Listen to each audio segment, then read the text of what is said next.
Hello আমার মিষ্টি বন্ধুরা, কেমন আছো তোমরা? শরীফার রান্নাঘরে স্বাগত সবাইকে। আজকে আমি তোমাদের জন্য একটি পালং শাকের রেসিপি নিয়ে হাজির হয়ে গেছি। পালং শাক বন্ধুরা স্বাস্থ্যের পক্ষে ভীষণ উপকার, একবার দেখে নাও। এই যে এবার শাকগুলো জড়গুলো আমি সব কেটে নেব, শাকটা বেছে নেব, এর মধ্যে ঘাস আছে কি না দেখে নেব। এবার আমার বাছা হয়ে গেল শাকগুলো, এবার আমি কেটে নেব।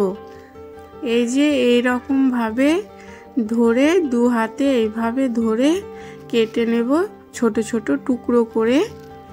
বন্ধুরা তোমরাও পারবা এইরকম ছোট ছোট টুকরো করে কেটে নেবা, খুব সোজা।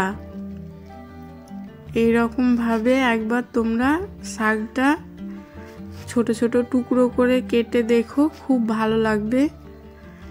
বন্ধুরা এইরকমভাবে আমার শাকগুলো আমি এবার ঝাঁকাতে তুলে নিলাম। এবার আমি পরের শাকগুলো আমি একই রকমভাবে কেটে নেব। এই যে দেখো বন্ধুরা, এবার আমি এটা জল দিয়ে ধুয়ে নিলাম। এই যে ভালোভাবে এটা পরিষ্কার করে নেব জল দিয়ে, যাতে এর মধ্যে নোংরা কিছু না থাকে। এবার আমি কড়াই বসিয়ে দিলাম, উনুনে জল দিয়ে দিলাম। এই যে দেখো বন্ধুরা, এবার শাকগুলো দিয়ে দিচ্ছি। এরকমভাবে শাকগুলো দিয়ে দিতে হবে। দেখো বন্ধুরা, সবগুলোই আমি দিয়ে দিলাম। এবার আমি এর মধ্যে লবণ অ্যাড করে দেব। এই যে দেখো বন্ধুরা, দিয়ে আমি এর মধ্যে এবার নাড়াচাড়া করে, খুন্তির সাহায্যে নাড়াচাড়া করে এবার ঢাকনা দিয়ে দিলাম। দেখো বন্ধুরা, এবার একটু নাড়াচাড়া করে নেব, যাতে শাকগুলো সবগুলোই ভালোভাবে সেদ্ধ হয়ে যায়, তার জন্য।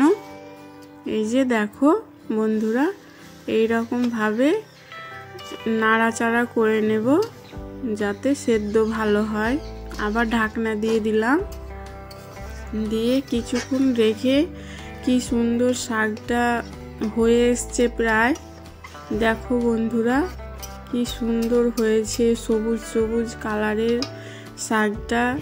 এই শাকটা ভীষণ উপকার শরীরের পক্ষে। এবার আমি এর পেঁয়াজ রসুন কাঁচা লঙ্কার ফোড়নটা আমি বানিয়ে নিচ্ছি। এই দেখো আমার বানানো হয়ে গেল।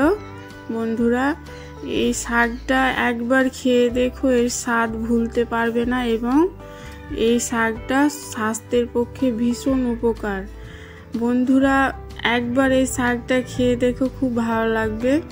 এবার আমি এর মধ্যে ফোড়নটা দিয়ে দেব শাকে। এই যে দেখো বন্ধুরা, আমি এবার কড়াই চাপিয়ে দিলাম, উনুনে দিয়ে তেল দিয়ে দিলাম, সর্ষের তেল। এবার আমি পেঁয়াজ রসুন কাঁচা লঙ্কার যে ফোড়নটা বানিয়ে রেখেছি সেটা আমি দিয়ে দিচ্ছি। এই দেখো বন্ধুরা, এক এক করে আমি সবগুলো দিয়ে দিচ্ছি।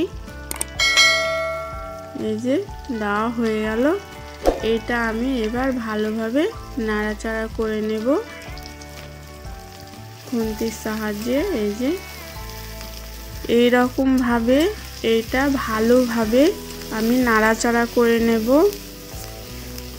বন্ধুরা অবশ্যই তোমরা আমার চ্যানেলটা সাবস্ক্রাইব করো এবং লাইক করো, কমেন্ট করো, শেয়ার করো। বন্ধুরা অবশ্যই তোমরা সাবস্ক্রাইব করতে ভুলো না। এবার আমি শাকগুলো দিয়ে দিলাম। ফোড়নটা আমার হয়ে গেছে, হালকা লাল লাল কালারের হয়ে এসছে। আমি শাকগুলো দিয়ে দিয়েছি এর মধ্যে, দিয়ে ভালোভাবে এটা নাড়াচাড়া করে নিচ্ছি। দেখো বন্ধুরা এইরকমভাবে এটা নাড়াচাড়া করে নিলাম, দিয়ে ভালোভাবে মিশিয়ে নিলাম, যাতে পেঁয়াজগুলো শাকের সাথে ভালোভাবে মিশলে খেতে খুব ভালো হয় এবং খুব টেস্ট হয়।